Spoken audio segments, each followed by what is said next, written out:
Everybody, welcome back to Psychedelics today. Joe Moore here, joined by Jon Reiss. How are you today, John?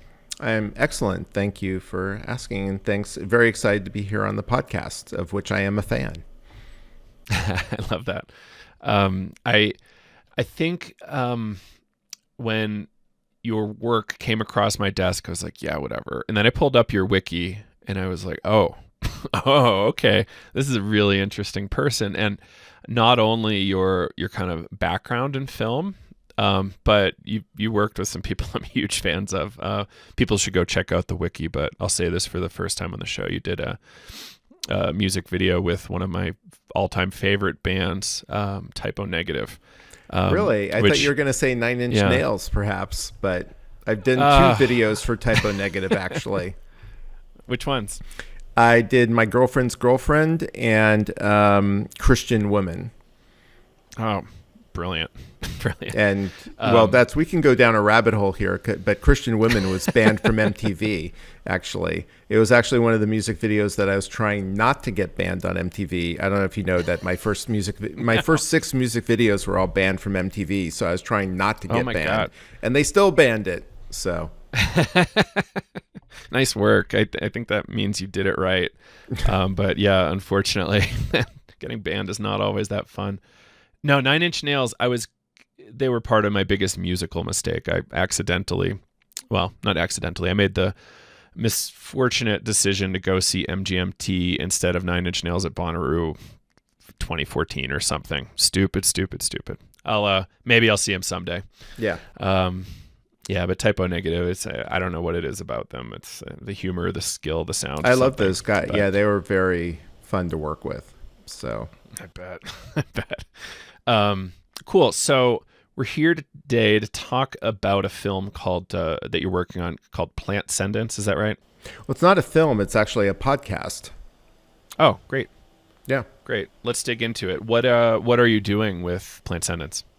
So we launched our first season, which is 10 episodes. And I'm starting to record for the second season. We've actually already have a number of episodes for the second season in the can and even edited. But yeah, I can talk about like why I started it in a sense and what brought me to it and like why, in a sense, why a podcast versus a film in a sense. Because that must be an interesting shift for you from like such high production, big crews probably to kind of a solo act in a lot of ways. Yeah, exactly. Although I've done actually my second film about graffiti all over the world was a solo act. I actually traveled around the world by myself with a camera and a couple of microphones and interviewed graffiti writers around the world in different places than my first, documentary about graffiti and street art around the world, and that was when it was me and one other person that was traveling. So but yeah, it's not because of that. It's like, so what happened was that about a year ago I started talking to a couple of artists about their most significant transformative experiences. We just fell into these conversations. And I realized I really enjoyed talking to people about that. And that's actually, to be honest, how even my documentary projects have started. Usually, I wasn't a complete outsider to plant medicine, but, I'm kind of a relative newbie in a sense. And like I didn't know really much about graffiti and street art when I did that film. I didn't know anything about raves and electronic music when I started that film. And I think actually I feel like it's better because I don't approach it from an insider's perspective. So anyway, I had these pretty profound conversations, like 3 of them in a row within a month. And I figured, wow, I should be recording these. And I really enjoy having these conversations. And then I figured, if I'm recording them, I guess I should do a podcast. And because it never really, what I enjoyed about them is that the conversations were in depth. And in feature films, you don't really have the opportunity. It doesn't really work to have one conversation just play out. That's just not the form. And naturally, the form would either be to follow one person over a course of years and make a film about them, or an episode, or interweave a lot of stories. And that neither of those things appealed to me for this. And I just wanted to tell people's individual stories, and that's why each episode is a different person. And I think you learn so much. Like if it was cut up, you wouldn't learn about the experiences, and you probably, because you do individual people, and you understand that you having that hour depth is different than anything you can do in another form. Right. Like, what was it? Have a nice trip or have a good trip. Like they did a decent job on that movie, but like imagine if we got to watch every single interview and every single interview was like an hour, Yes. Gold. Yes, Gold. exactly. But very different project. Yes. Because it's because when I've seen a couple of films like that on the subject, it feels that you're just getting like and not all, but you're kind of getting the surface of it. You're getting like a quote from this person and a quote, and it's emphasizing the themes, and I get that. But I just wanted to do something different where you really kind of you explore, because I think you learn more by exploring in depth, especially with psychedelics. I feel like it's really important to have that depth, and because that's where the specifics of people's experiences come out. Yep. Yeah, agreed. So beyond these early big conversations, like what were your first exposures to psychedelics and plant medicine? And maybe actually, let's do that first. Yeah, no, that's, like I've never, so my first exposure was 4 years ago. I never did it as a teenager or in college. And actually I was pretty straight edge till college. Didn't do anything until college, and didn't do psychedelics because I'm a pretty, in my youth, mainly fear, but grown out of being a very, needing to control things, feeling like having a need to control things in my life, and feeling like that taking psychedelics would put me out of control, in a sense, that I wouldn't, in a sense, recover from. And that was just, that's my youth. So what can I say? So about 4 years ago, I was really feeling, I could really feel in my brain my neural pathways ossifying. That I was really starting to feeling set in certain patterns, and I was not happy with that. And I was So I read Michael Pollan's book, and there's that section on neural pathways in there. And that I still remember, that spoke to me. And it was like, okay, I'm going to take the plunge. And so I asked around, and I found an ayahuasca facilitator. And so I decided to do ayahuasca first. And in talking to people afterwards, they said, "What were you thinking? Doing grandmother first? Really? Like, are you out? Like, what were you, like? It's pretty, because it was intense. Like, it was effectively my first John too, for what it's worth, and it was right. Shockingly intense. Yes. It's like, why didn't you do psilocybin first? Like, lead up to it. Have a nice, like a wondrous experience first. Without the dark side. Although people on psilocybin have some more intense experiences, but yeah. So, and it was like, and the first night was, that kind of wonder, and I still remember afterwards going, why isn't everyone doing this once a month? Like, I have to tell all my friends, like, this is the most amazing thing that I've ever done.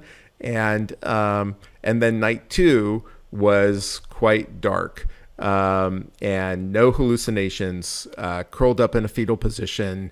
And I thought asked myself, oh, should I go get more medicine? Because, you have the option of taking more medicine if you want a bigger experience. Myself spoke to myself and said no, or someone spoke to myself and said, no, we're just here healing your heart. Just chill out. You don't need any hallucinations. Just rest, and we're taking care of you in a sense. And it was still intense and dark with that, and brought up a lot of deep emotions. And it kind of threw me for, even though there was good integration afterwards, it was 6 months of pretty integration, I should say. The one thing I should also say is I was on Lexapro for 15 years before this.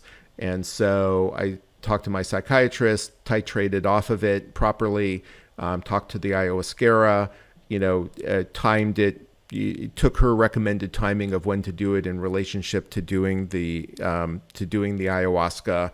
And I even took small amounts of ayahuasca for a week after the experience. She doesn't like to call it microdosing. When I've referred to it as that, she's corrected me. You were not microdosing. You were still just on the diet. You were still on the dieta. So don't say that anymore, John, in that way. So then about 6 months later, I still felt the depression and anxiety creeping back. So and I met a friend of mine who's the person who also said, like, why did you do grandmother first? And so he he suggested maybe I should microdose, and introduced me to someone who gave me a supply, and I started doing it, and that I found that very extraordinarily helpful. Way better than the antidepressants, 15 years of antidepressants. It's just like so night and day. And then I've done a couple of bigger mushroom trips since. And I'm not like I wouldn't call myself, even though I like to think of myself as a psychonaut just because of my desire to explore, but not in the psychonaut of where I'm trying lots of different things on a regular basis, kind of a thing. I do, I just kind of space it out, and, and it's kind of like we interviewed Jim Fadiman in the second episode.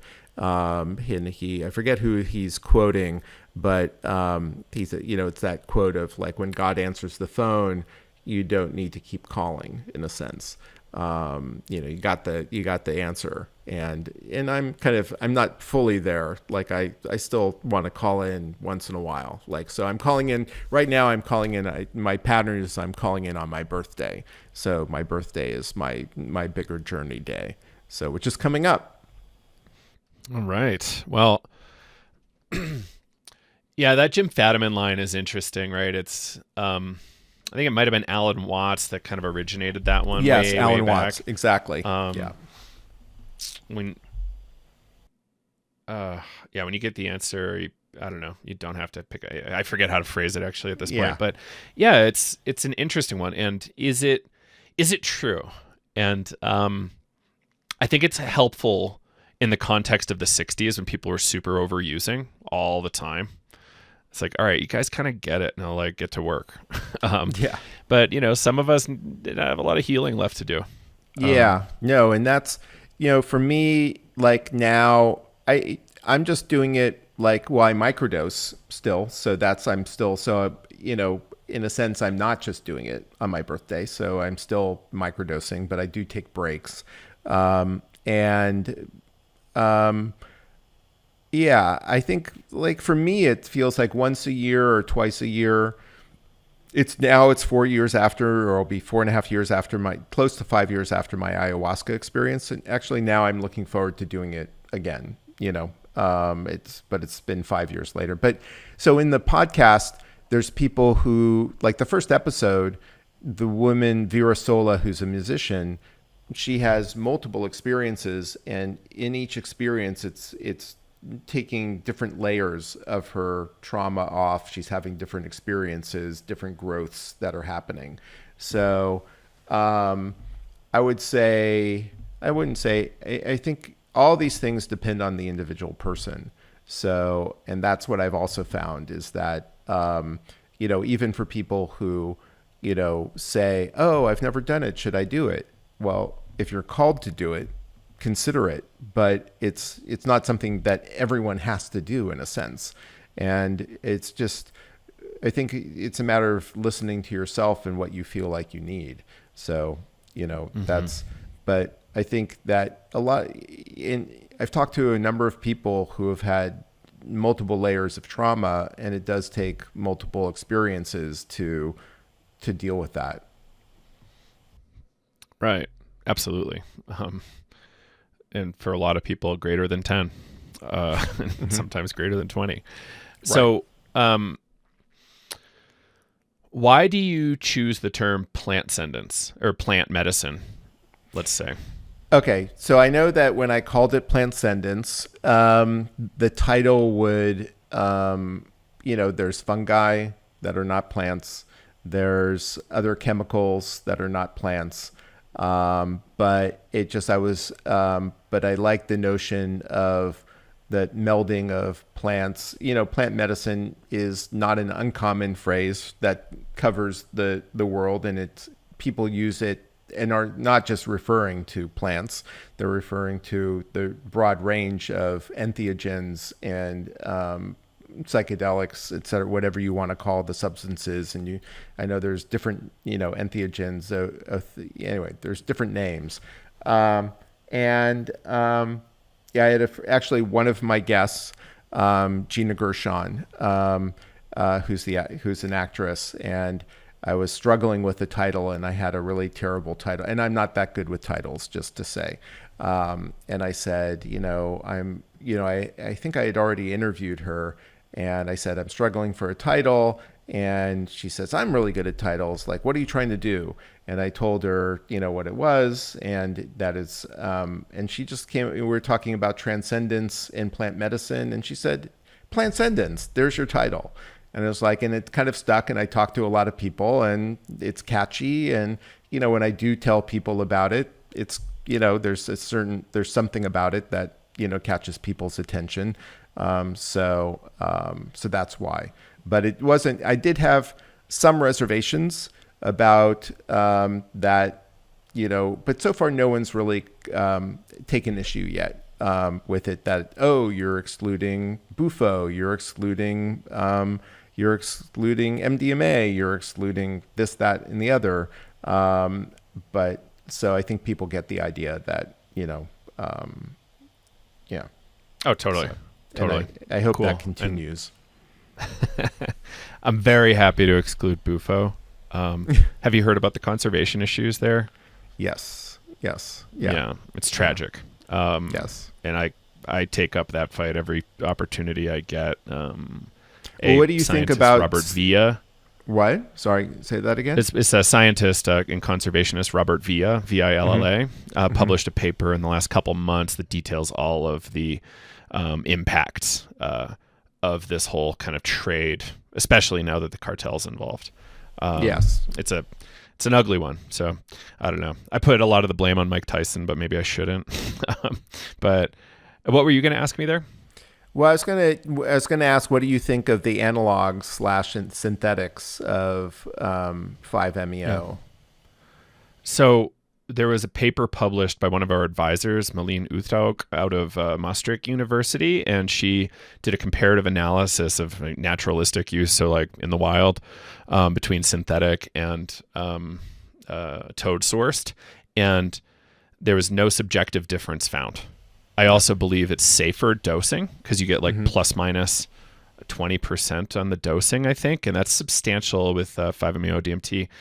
And you also avoid having to interface with potentially cardiotoxic substances that are in there with the toad substance, toad-derived substance. So I think it's safer for many reasons. Dosing would be the one I lean on the heaviest. Right. And we don't have to let something go extinct for us getting high. Yeah. Well, sure, it's a nirvana state, but it's like you're still getting high. Yeah. Yeah. And it's kind of a more modern incarnation of something that's kind of been going on for a while. Happened when psilocybin was, discovered, announced in Time magazine, and it's been going on. So it's, I think it's important to be cautious and respectful, and that comes up in a couple of episodes. My ayahuasca was Sitaramayasita, and she always kids me because it's, John, it's really easy to pronounce. Like, why do you have such trouble with it? Anyway, she's so lovely, and she, for instance, has a preservation project in Peru called the 1 Acre Project, and she's preserving 70 acres of Amazon rainforest. And that doesn't have anything to do with an overrun of of the area or cartels coming in to control the substance whatsoever. It's just related to that there's threats to, where these substances naturally come from on multiple levels. And it's important to consider, how we can preserve, those environments. And also Trisha Eastman, who's our last episode of the first season. She has also a conservation project going on as well. So as if you're concerned about that, there are proactive things that you can do in that regard, which I think are great. Yeah, good. I'm glad to hear that. It used to be a robust conversation for me. It's slowed down a little bit. But yeah, conservation efforts are always applauded. There were some that were a little shammy years ago, but those sound a lot cleaner to me. Yeah, for sure. That's interesting. Have you tried 5-MeO DMT? No, I was considering it for this birthday. I'm not sure. I'm still deciding. So so I have not. So I've only tried it at the lower dose range, this kind of like microdosing somatic protocol. It's very interesting and very enticing. I'm sure I'll be going far with 5 in the future. I just, right. When is the question? Right. Have you smoked as an alternative? I know it's quite different. Have you smoked DMT straight? Here, I can't avoid interviewing you. It's just my natural inclination.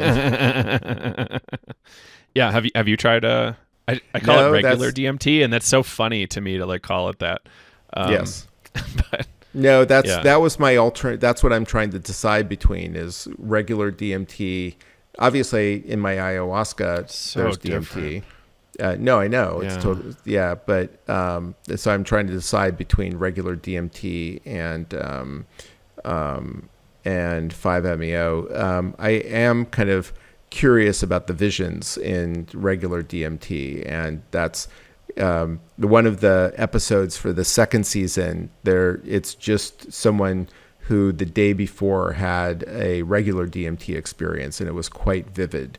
And he recounts every kind of step of the way, and it's quite, interesting with the little blue beings that are working on him, and it's quite I find it fascinating. Totally. The storytelling around 5-MeO DMT seems less robust for a lot of reasons. Right. But yeah, it's interesting. I went into pure consciousness, and then I came back. It's the story. Right. It's what I've heard. Right. Exactly. But by the same token, I've had. So go ahead. Oh no, it's just fascinating to me. It's like now we have this kind of like religious optionality where you had to work for decades and lifetimes to have these samadhi states, often in the Eastern traditions, and now you're like, which one do we want? It's like $10. Right. What do we do with that? Yeah. Well, I think it's I think I said this on one of the podcasts recently, that because I've meditated for, I think 30 years, maybe 40 years, 30 years at least, pretty intensely. And I was never and I've even been in big group, I've had a couple gurus, who were quite good. And then there were people who would share their experiences, and oh my God, I would never have those experiences, in meditation, approaching the light and the blue pearl, and, and I didn't have those experiences until I did psychedelics. And on my last big journey I realized, oh, well, some people can get there in pure meditation and other people need a little help. And I don't think there's anything wrong with that. It's in a sense, what do you do with it afterwards? Like, how do you integrate that? How do you incorporate that experience? Is it just, are you going as a tourist, like a consciousness tourist, or is it teaching you something deeper? Is it something that's revealing? Is it providing growth for you in some way? Yeah. Or soothing, or some sort of, positive benefit of any kind, really. Yeah. Exactly. Yeah. And I think it's hard to be a pure tourist. I think the medicines don't let that happen. I think the medicines, and that's one of the things that also comes up in the podcast, is like plant intelligence or substance intelligence, not just plant intelligence. That I think, and that goes towards the consciousness in a sense, that I think there's this wisdom within especially the organic substances, that, and I think this is a cliche that you've probably heard many times, that the plant gives you what you need, at that time. Like, there's some knowledge of like what you're able to handle, and what you need at that specific time. And I found that true within myself, but I've also, in talking to people, that seems like that comes up pretty much all the time.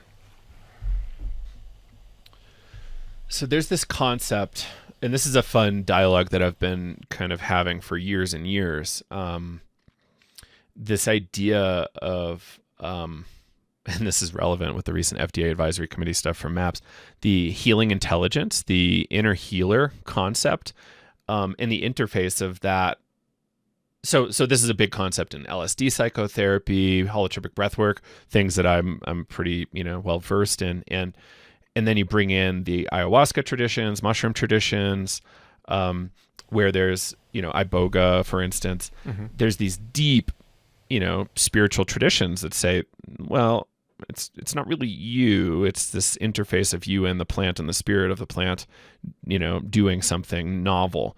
Whereas in the LSD traditions, it's like we have this deep inner healing intelligence that we can access, and it also gives us what we need at that point. But it's like potentially very different because, what's the agenda of ayahuasca or psilocybin or iboga, right? These are like pretty interesting questions to me. But I don't know. Have you simmered on that at all? Has that come across your desk? Not yet, in terms of creating those distinctions necessarily. On some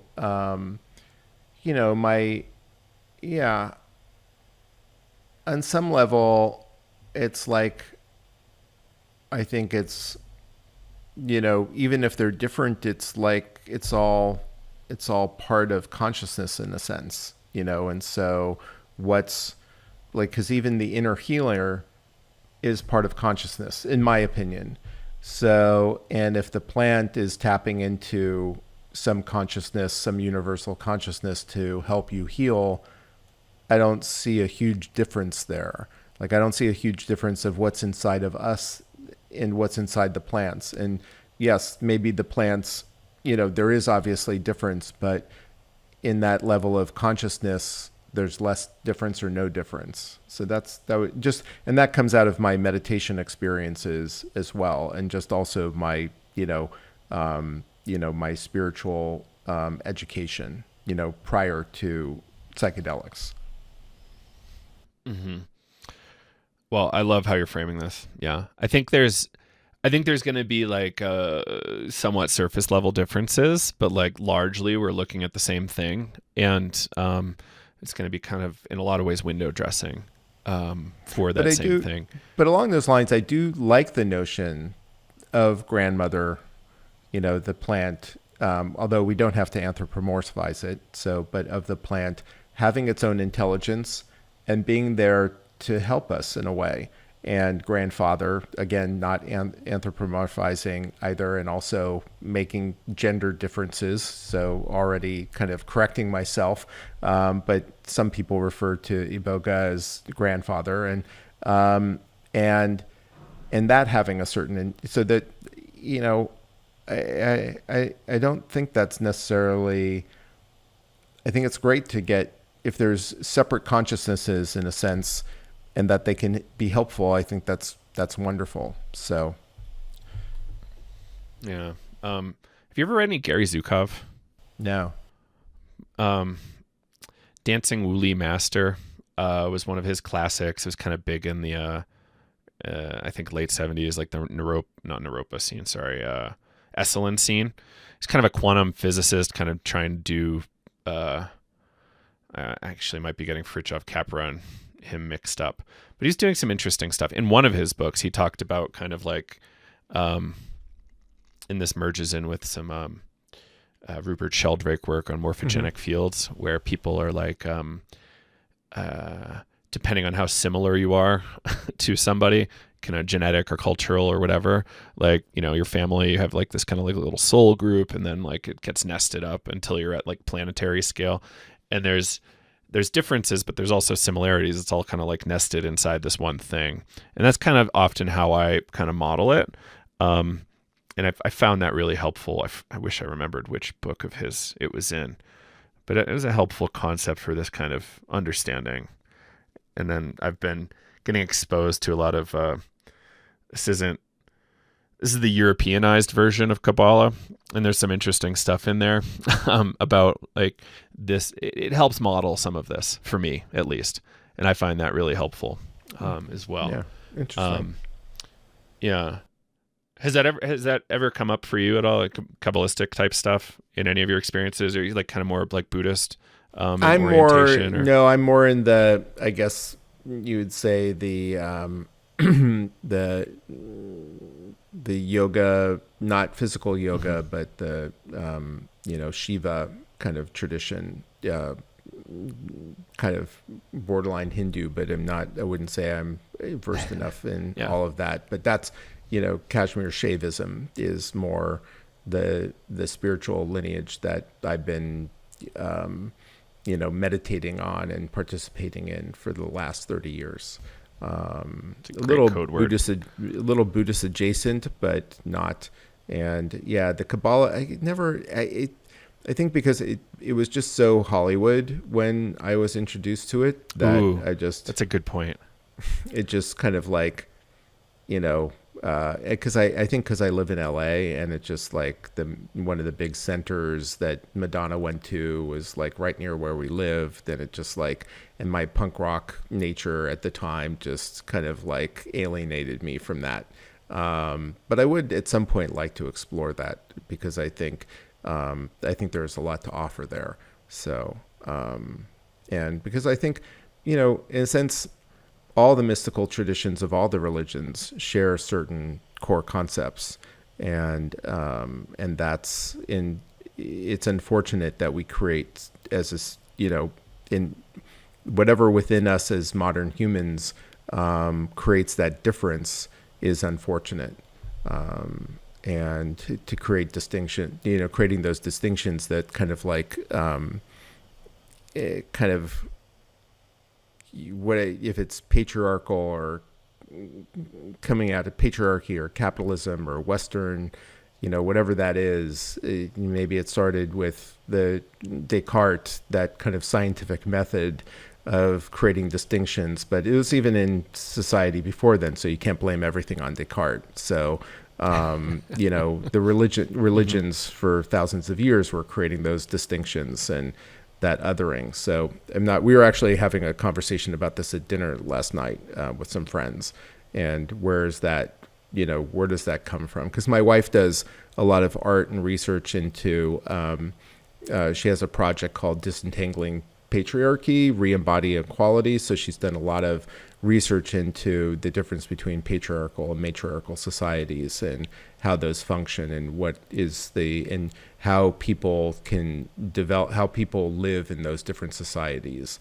and like how we're living. So I think a lot of with spirituality and plant medicine or these people are in a sense striving to achieve in a sense something that kind of has existed in human history at certain times, that sense of community and sense of oneness, and that is so divorced from us in our modern life. And I think people really need it as it's part of it's something that we need as humans. And the world that we live in is not set up for that. In fact, is set up to be diametrically opposed to that, for the functioning of, and I'll just say it, extractive capital. That extractive capital wants us to be separate, does not want us to be connected, and our society is set up in that way. So I'll just go out on a limb there. I have a newsletter, and I was talking about something adjacent to that, and one of my readers said, "What is all this Marxist bullshit?" And it's like, well, and then I wrote him back. I was going to say, well, it's really neo-Marxist, but that would be the flip response. And but I actually wrote like a lengthy paragraph to him, kind of like giving the kind of like a little bit of what I just said, and didn't hear back. Mm-hmm. I love that. So you said something really interesting earlier to me, and it sounds like we have some interesting alignment here. You mentioned Kashmir Shaivism, and then you rolled into Descartes. So how do you? So one of my earliest philosophy professors was really interesting. Was actually his specialty was Kashmir Shaivism, and so we're at the same time. I'm not a specialist, okay? I'm just okay, but go ahead. Yeah, so we're just my tradition, like what I came from in my program. It was like Western philosophy, like the normal track, and then we did like Indian philosophy. We didn't do so much Chinese philosophy. And Kashmir Shaivism was this guy's specialty, and it was just so fascinating to me that somebody spent so long deep diving in there. I think it probably came from his transcendental meditation stuff, which I kind of get a similar ick to what you were talking about earlier with TM, though I think the technique is probably lovely. And this idea of dualism, like I think Kashmir Shaivism does a really good job helping people kind of like understanding this concept of dualism and unity, non-duality, etc. And when I hear people say non-duality or dualist, often I have to spend some time actually asking a lot of questions. Like, what do you actually mean there?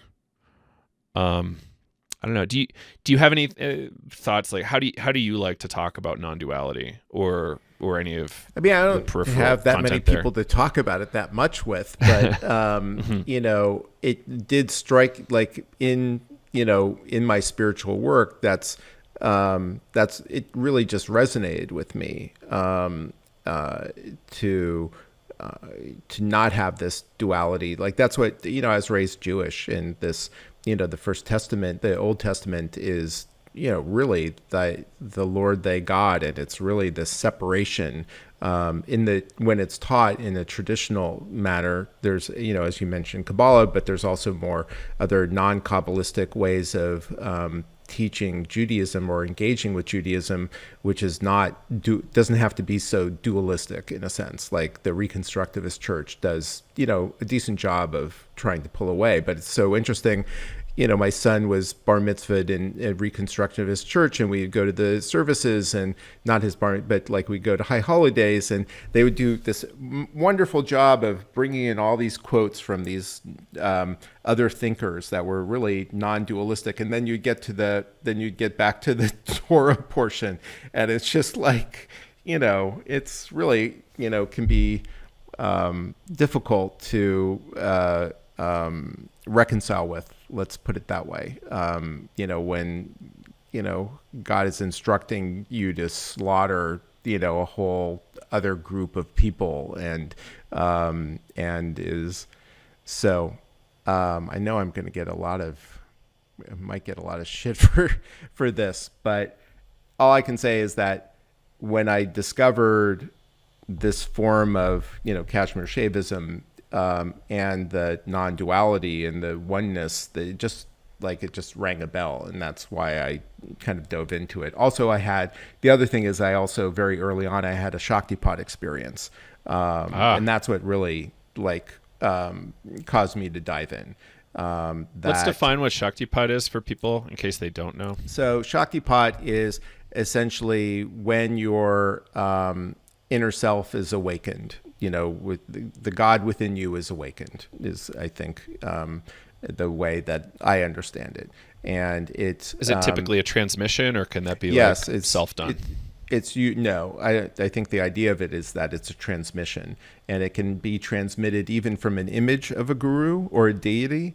It can be transmitted in our tradition. I followed Guru Mai initially, and that's who I got Shaktipat from. And I actually was, the reason I did it is because my wife was very involved, and I said, okay, I'm married to this woman, and I would try to meditate for, periods of time. I couldn't meditate for more than 2 minutes before this. I would try to meditate, but I had no ability to still my mind whatsoever.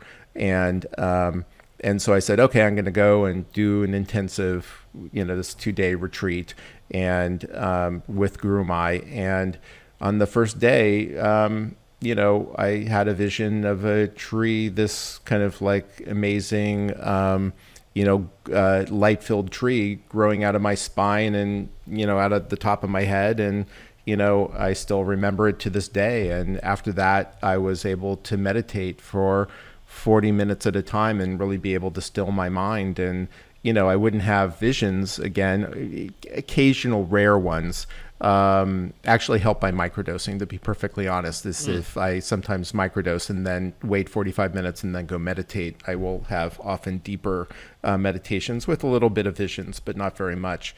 But still very peaceful and deep meditations after Shaktipat. But yes, it is a transmission. So traditionally, Guru Mai, and it would bop you on the head with a peacock feather.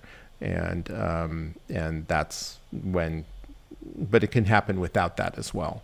So I was, very blessed to have that. So. Right. So I'm seeing a number of similarities in our paths. So I spent a lot of time in that kind of TM frame without going into TM, and a lot of time with direct instruction of pretty skilled people. And I sensed that I had some of that. It wasn't a big blast me on the ground Shaktipat of any kind, but it was just regular transmission for years from really great people, and a lot of holotropic breath work and assorted spiritual practice before jumping into ayahuasca. And it sounds like you came with a lot of interesting spiritual practice into psychedelics. And I'm kind of curious, how do you think that informed your engagement with these miraculous substances? And do you think it would be advisable for people to have some sort of practice like that or background like that before jumping in? Yeah, I mean, I think to me, it's always I go back to what are you called to do in a sense, and to really feel what's coming from within you. And so sometimes meditation can help you tap into that, if you're not able to access that, because, psychedelics are intense and, and can be dangerous. And can be very dangerous, to be perfectly honest. And, I don't recommend, and we talk, every guest kind of talks about how important it is to treat them with respect and to do it with wisdom. So, and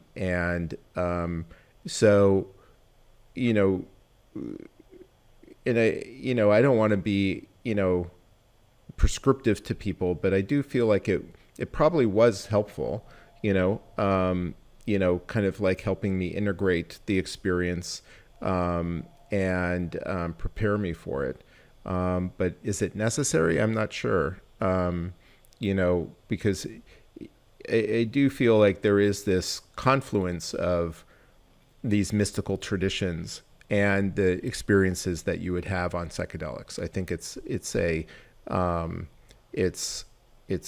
they're all kind of it's related, and it feels to me, very similar. And people just get to these experiences in different ways. As I mentioned earlier, some people can just do it straight through meditation. I don't have that ability, so it's very helpful. But what is also interesting to find out is that even after 30 years of meditation, how much work I needed. And to be honest, the amount of shifts that I've made since starting plant medicine have been striking and much stronger than with 30 years of meditation. So, so yeah, I wouldn't wait 30 years. If you feel called to psychedelics and you feel like they could be helpful, yeah, I wouldn't necessarily, yeah, I wouldn't wait 30 years. Right. Do you think there's a certain kind of relational component that's been helpful for you too, since starting with plant medicines, in that perhaps there was a certain type of relationality missing in the meditation world that you got in the plant medicine world? I mean, with particularly other people. Well, no, because there was a community in the meditation world. And then, when I started doing plant medicine, I didn't really have it. I had no community around it. And that community kind of gradually developed. But I still had an incredible experience. So I didn't know the other 8 people that I did ayahuasca with. And, to be honest, didn't really feel a strong kinship to them when I met them, and then we shared experiences, and I haven't stayed in touch with them since. I've stayed in touch with Sita. But then, it's about finding, but then, I was involved in some group Zoom experiences, and those were kind of encouraged by friends, but I stayed kind of close to my friends who were participating in those, but the other people I haven't stayed close with. It's just been kind of the community that's kind of formed, kind of in an ad hoc basis since this. So I'm all going to say that I can't. I'm maybe not the best person to answer that question unless you feel I already answered it. I think you did fine there. So. It's interesting. And I think that's often the case. Like when I jumped into my ayahuasca scene, I knew absolutely no one in the room. I had one phone call, right, maybe 2 phone calls beforehand, right, with one person. and I don't even know if that person was leading or whatever. And how do you feel about that in terms of, that relational aspect since you had those experiences? The relationality in my holotropic breathwork world was extraordinary. The relationships, the community, absolutely might feel hyperbolic to say, but kind of life-saving in a lot of ways for me. And I don't know that I had that in the kind of yoga meditation scene I was kind of in. Kind of bouncing between Bikram studios and whatever else was going on there. And how do you really develop relationships that way? It's interesting. With Bikram, it was a little bit transactional, so it's hard to, as has been let a group on. Yeah. Yeah. So, not that that's bad, but yeah, there's some other weird shit there. But anyway, it's very different from these deeper spiritual traditions, like the Kashmir Shaivism, Raja Yoga, stuff like that. Very different paths. And TM, I think there's some community, but they might try to talk you into moving to Iowa or something, which I don't know if everybody's into. But yeah. Well, that's interesting. Okay, so back to your show here. Who are your favorite 2 episodes? I don't want to get you in trouble with anybody yet. You're going to get me immediately in trouble, because it's who should I listen to first? Well, I listened to episode 1 first, and so that's why I put her as episode 1, partially because she was one of the first people that I had this, who I spoke to, that kind of inspired me to do the podcast, but also because her path is so kind of astonishing. I'll just use a couple of examples. So she's a musician, but she didn't play an instrument before she did iboga, and didn't even sing. She always wanted to be a musician, but couldn't bring herself to, to express herself in that way. And literally after she did, and I know I mispronounce, I say iboga, but I think it's also referred to as iboga. And after that session, she actually went into a studio and recorded her first album, which she even says was essentially channeled. And she's now she's just released her second album. She just did a European tour. She tours all over the world, and none of that was before. And to me, that's like so transformative. It's crazy. And just the power of that, I think is revelatory. So I think but she also talks about going through, getting over trauma, pretty deep trauma through plant medicine. She even has a story where she had this kind of blister on her foot, and when her doctors couldn't fix it. And she said, well, I'm going to the jungle in Peru. And her doctor said, that's the worst thing, because it's going to be moist, and, it's going to just lead to fungus and all that, blah, blah, blah. And after, I forget which session it was, but she went to the river and it just literally washed off. And a number of people have spoken about physical transformations that they've had. So I would start with that one. One other fun one, which was one of the early interviews that I did, is with my friend Doris Lafreniere, who is, I think, episode 7. And some people from within the plant medicine community object to that episode because it's done because her experiences, some people have said that they're not intentional, that she just goes through life, and as she says, and she's a fascinating person who's had this pretty incredible life, and however she's performed her life, she's come out pretty amazingly because of it. And she recounts her first experience with mushrooms. This is back in the 60s.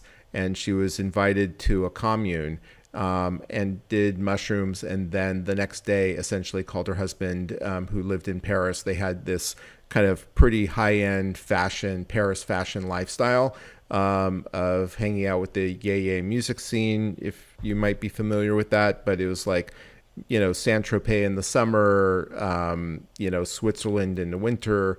And she basically immediately divorced her husband, took her son, moved to Los Angeles, became a up-and-coming music producer. And then since even though she met the Rolling Stones and the Beatles when she was in Paris, but has all these relationships and is met a new husband. They're perfectly happy. And but that her story, is, some people really love her story because it isn't the traditional person who's going through their psychedelic experiences with a certain intentionality. She's just trying a variety of different things and having these experiences in a really wonderful way. So that would be one kind of spectrum. So, but I love all my guests, so it's hard to, it's hard. The idea of critiquing somebody for the way they've gone about it and had results they're happy with, it just seems so crazy to me. Yeah, well, I got that feedback, so what can I say? So yes, I would agree with you, but yes, well, those would be two of them, that I would say.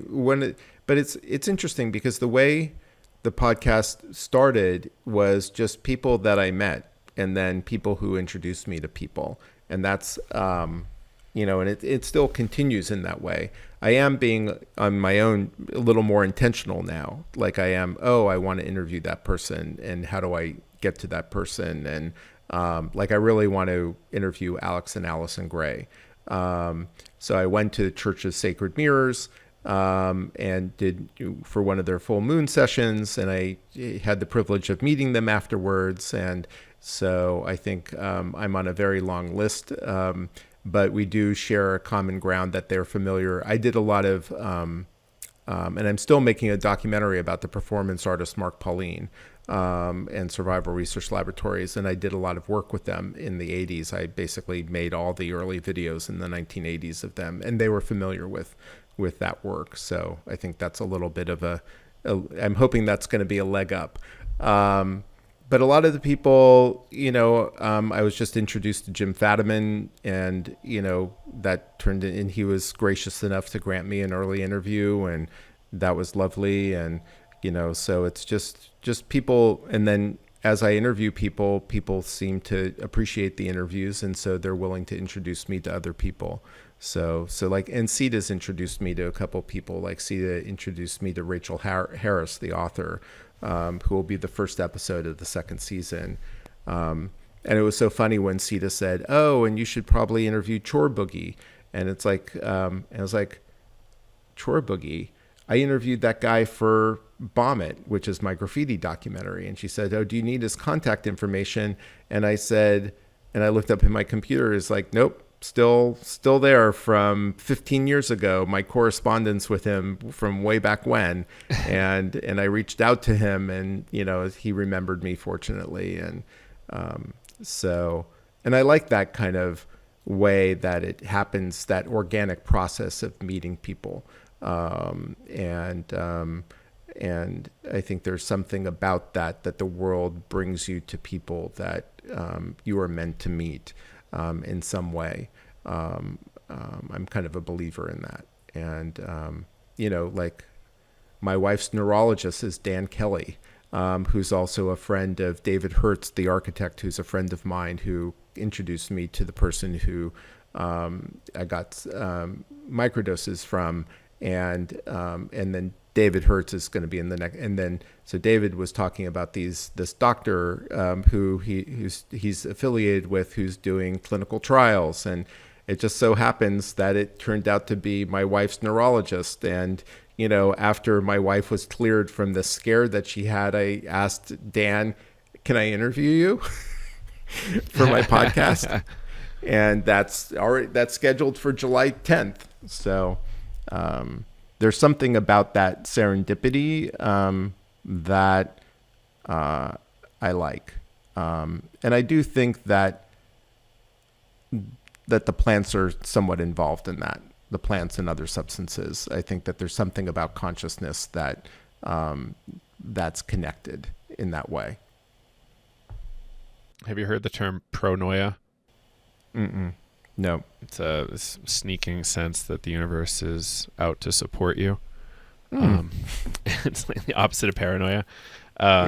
It's a really interesting book. It was put out ages ago, and it's just like a bit of an inoculation against like the overly paranoid stuff that people can live with. And I love that. And it sounds kind of like the sense that you're putting that out there. And it's, I like that. Yeah. My wife's a big manifester, so she's finally got me on the manifesting train. I'm a we did it. We had the psychic over, and she did this exercise with us. And it was just like a group of friends, and it was a testing and it was kind of a manifestation test. And my wife was of course off the charts as a manifester. And I was pretty pathetic in the manifesting, but I'm working on trying to hone that. And then I forget what the system is. It's not any Enneagrams. There's this other system that has classifies people in different ways. And this woman who I'm probably doing a project work was asking me what my birthday was. And she says, "Oh, you're probably a manifesting generator." And I gave her, I was just like, I don't know what you're talking about, but I gave her my birthday and she said, no, you're a manifester. Wow. That's pretty good. So it's like, so maybe I am starting to be a manifester. Let's make it happen. I would love to have some relation to that concept. I don't. I hear about it and I'm around it all the time, but I guess hitting the keyboard and hitting the phone is how I do it. You mean you'd like to have relationship to manifesting? Concept of manifestation and all that stuff. Far post the secret worldview. Because I think there's some stuff that's really true around this, and then there's a lot of hogwash. And like, how do we find the really true helpful stuff for ourselves? I think you have to also still. It doesn't mean that you just sit back. I think you have to be proactive. Like you're calling and emailing, is. I don't think you can. I don't believe in the kind of manifesting where you're just sitting back and things land in your lap. I think you still have to be out, like in the world, acting, and for those things to happen. Yeah. But I think that some things, I mean, look at the work that you've done, obviously it's a lot of hard work, but you envisioned this concept, and which is pretty incredible. And and I'm sure a lot of it was super hard work, but I have to believe that some of it was certain things that just aligned for you. Mm-hmm. Right. There's a sense in that, like, everything leading up to this project was helping me prep for this project. Mm-hmm. Right. Like, this wasn't my first podcast. This wasn't my first website. Certainly not my first time inside an audio editor, all that kind of fun stuff. And all the exposure to the psychedelic material helped. Yeah. Yeah. For sure. Yeah. Well, Jon, I think I want to ask you to, how do people find your work, your podcast, and any other projects you want to point them to? So you can find the podcast on any podcast player. It's Plantscendence. So just Plantscendence. We also have a website, so where we have transcripts and also links to episodes. And then if you want to check out my work, you can, my wiki, but you can also, I'm jonreiss.com. You can see the film work that I've done.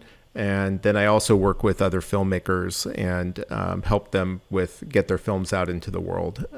And that is the number 8 and then above. So my company's 8 above. So those are 3 ways to connect with me. And I'm pretty accessible. Like through the websites, there's contact, and that will get to me. So I'm pretty easy. I'm also on Instagram, although I don't do it as much as I should. And then Plantscendence is also on Instagram and other socials. And we're trying to ramp that up a little bit. I have a little bit of a love-hate relationship with social media, which I think is appropriate. Very fair these days. Yes, absolutely. All right. Well, Jon Reiss, thanks so much for joining us. Everybody go check out Plantscendence. And Jon, I hope we get to keep chatting. Yeah, me too. Thank you so much, Joe. Really super appreciate it.